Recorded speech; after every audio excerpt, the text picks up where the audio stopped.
Сәлем достар, бүгін сіздермен дәл осындай керемет дастарханның көркін ашатын жент жасайтын боламыз. Видеоны соңына дейін қарауыңызды өтінемін. Міндетті түрде жасап көріңіздер. Ол үшін бізге керек болады талқан. Талқанға қантымызды саламыз. Бөлме температурасында еріп тұрған сары майымызды салып, жақсылап араластырып аламыз. Енді кішкене сгущенный молоко қосамыз, тағы араластырамыз.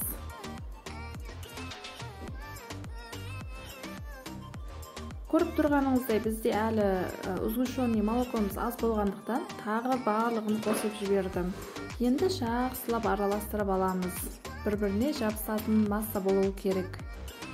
Дәмдері де өте керемет болып шығады, өте ерекше рецепт, міндетті түрде дайындап көріңіздер. Енді қалауыңызға қарай жаңғақ пен мейіз қоссаңыздар болады, және бал қоссаңыздар болады. Мен жаңғақ пен мейізді қосып, жақсылап араластырып алдым.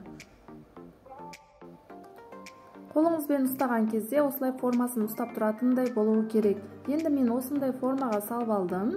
Ал сіздер қалаған формаңызға сала аласыз. Егер де сізде де форма жоқ болса, тәрелкеге қолыңызбен форма беріп салып қойсаңыз да болады.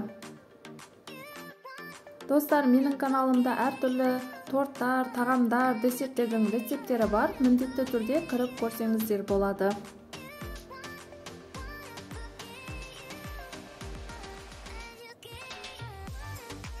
Женттерімізді әдемілеп формаларға жайғастырып алдық. Ал енді тоңазытқышқа жарты сағатқа қалдырамыз.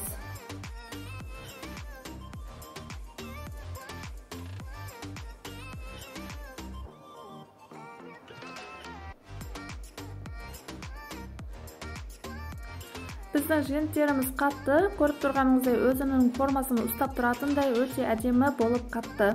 Енді әдемілеп ыдыстарымызға, яғни тәрелкемізге салып аламыз.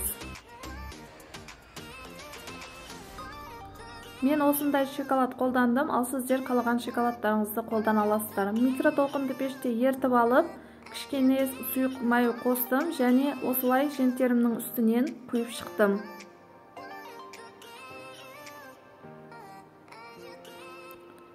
Қаласаңыз құйсаңыз болады, қаламасаңыз құймай-ақ қойсаңыз да болады. Бірақ та дастарханда әдемі көріну үшін дәл осылай құйып шыққаныңыз жақсы. Көріп тұрғаныңыздай бізде дәл осындай керемет женттер дайын болды. Достар, сіздерге видео ұнаған болса, менің каналыма жазылуды ұмытпаңыз және лайк басып комментарий жаза кетіңіз.